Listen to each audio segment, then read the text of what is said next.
Ollie was walking along on the Hopkins campus when he saw what can only be described as a lollipop flying by. He didn't at first grasp what he was seeing. He was on his way to go and have lunch with a friend. So he kind of saw it, looked away, and then looked back over, stared again. But that's exactly what it was. It looked to Ollie. It had a white stick and then a big round part with a wrapper over it, and it looked for all the world like a flying lollipop, and it had wings. It wasn't just floating there. It was flying around. It sort of looked like it moved like a dragonfly, except slower and then less graceful.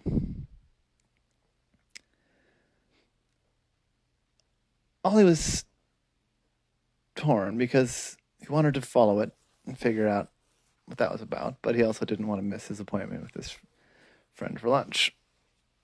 But the intrigue of a strange happening was too much for Ollie. So he texted his friend and said, "I'm going to be a few minutes late." I started following the lollipop. Excuse me. He ran to try and catch up. And didn't seem too bothered by him. It didn't seem to fly away faster. It also, now I was following it more closely, it seemed confused. It didn't seem to quite know where it was going. Once he even saw it bump into a tree. And then he saw another one. Now, the first one had a purplish, bluish wrapper. This one had a red wrapper. So now there were two winged lollipops. I decided that he needed to see what was going on. So he climbed up a tree near where those two were. And he reached out and he gently grabbed one by the stick. And it continued to try and fly. It tried to pull away. I was trying to be gentle with it because up close it felt like an insect. Almost like Ollie said, and this is dumb and impossible, but like an insect in a costume. He very carefully peeled back the wrapper. And Ollie wasn't quite sure what he expected to see underneath the wrapper, but it certainly wasn't what he did see, which was a transparent sphere with the front two sections of a dragonfly's body in it. And the long stick portion, all you now saw, was the long back end portion of a dragonfly painted white. Or maybe he was wearing a little white suit, all I couldn't quite tell. But this was, in fact, a dragonfly in a weird costume. He pulled around and tried to figure out how to take the plastic dome thing off, but he was trying to be very careful because he didn't want to hurt the dragonfly. Eventually he saw a little bit of a little seam and got a little prying tool out of his fanny pack thing, a little pouch, and popped open the plastic dome at the seam. With that, the dragonfly flew away. More graceful, more intentional now. If anything, Ollie said it seemed like it might even be a little bit grateful. Ollie quickly grabbed the other one, and he was about to pop that one open too, but then he thought the better of it. And he put it inside his little satchel for the moment, while he inspected the plastic dome. There seemed to be some kind of writing on it. but he couldn't quite see it with the naked eye. So Ollie took it over to the chemistry department. Well, rather to the biology department.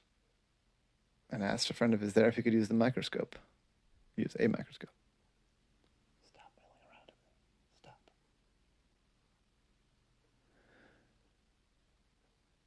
With the microscope, Ollie was able to see some writing on there, but it was just a serial number or something. He asked his friend if he recognized it. I said, no, it's just some numbers and letters. I don't recognize it at all. So Ollie went back to the tree, and he opened up his satchel and let the red-dressed dragonfly go. He thought maybe it'll go back to where it came from. At this point, he knew he was going to be very late for lunch, and in fact, he just called his friend up and said, hey, something weird's happening. Do you want to come help me figure it out? His friend was a professor in the computer science department. Had known Ollie for a while and said, sure, where are you? So a few minutes later, his friend wandered up to find Ollie following a flying lollipop around. Friend said, all right, Ollie, I'll nibble. What's going on here? Well, someone's dressed up a dragonfly as a lollipop, and I'm trying to follow it back to where it came from so I can understand more. Well, Ollie, you have strange problems, my friend. Here, I brought you a sandwich. Ah, you're brilliant. And so they walked and followed a dragonfly dressed as a lollipop and ate their sandwiches and talked. It kind of ambled around. It didn't have a lot of intention, but eventually it did sort of turn away back up the hill. And they followed it.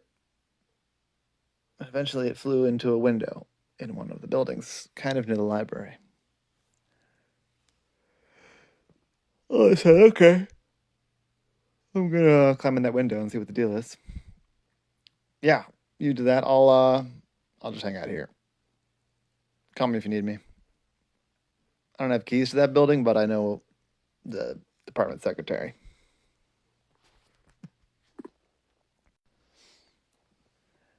When Ollie climbed in the window, what he saw was at once surprising and completely what you'd expect given the situation. There on a big work table were a whole bunch of dragonflies, a whole bunch of little plastic domes, a jar of white paint, and a bunch of wrappers. And one very surprised-looking person said, oh, who are you? I said, my name is Ollie. I'm a private eye. Private eye? Who hired a private eye? Well, no one. I was just in the area, and I saw the dragonfly lollipop things. Oh, no, the window's open. My goodness. Jeez. Can you close that? I said, sure, but why don't you tell me what's going on? It's kind of a science experiment. It's kind of an art project. It's a little bit of both at once. I wanted to see how dragonflies would respond to extra weight and impaired vision. And then I realized that the thing I'd made them look like a lollipop. So I kind of went on a tangent and made the things a bunch of lollipops. I said, huh. So this is a proper experiment? Yeah. Well, I mean, it started off as one, but now that I have to explain it to you, I think I might have gone off the rails with the lollipop thing. I said, yeah, you think you did, yeah. I gotta tell you, it was entertaining to see a lollipop flying around, but I think the whole wrapper thing is gonna completely obfuscate any conclusions you could draw from your research. Yeah. And, oh man, you gonna get me in trouble? I said, I'm not. I don't see any reason to. You need to stop, I think, because I don't think the dragonflies would like it very much. Yeah, I was just thinking about that, and I have permission from the Institutional Review Board to do the basic experiment, but not the weird version. Also, the Institutional Review Board. Well, yeah, it's an animal study, right? So there's a group at the school that has to approve any animal or human studies to make sure it's humane and done properly so it's not cruel to the subjects of the study. And I did not ask them about lollipop costumes. I said, do you need help getting them out? No, I can do it. Thank you for not turning me in. I said, yeah, no problem. I'm going to go back out the window if that's all right. I got a friend waiting outside. Oh, I mean, sure, if that's better for you. Here, I'll open it up for you. The guy opened up the window. I climbed back out. We saw the window close. Walked back over to his friend. After climbing off the building, I mean. Said, what's the deal? It was an experiment. But went a little off the rails. He's going to go back to the drawing board. It sounds like there's more there to tell. You already finished your sandwich, and so did I, but still up for a cup of coffee? I said, I'm always up for a cup of coffee. And that was the story of Ollie and the flying lollipops.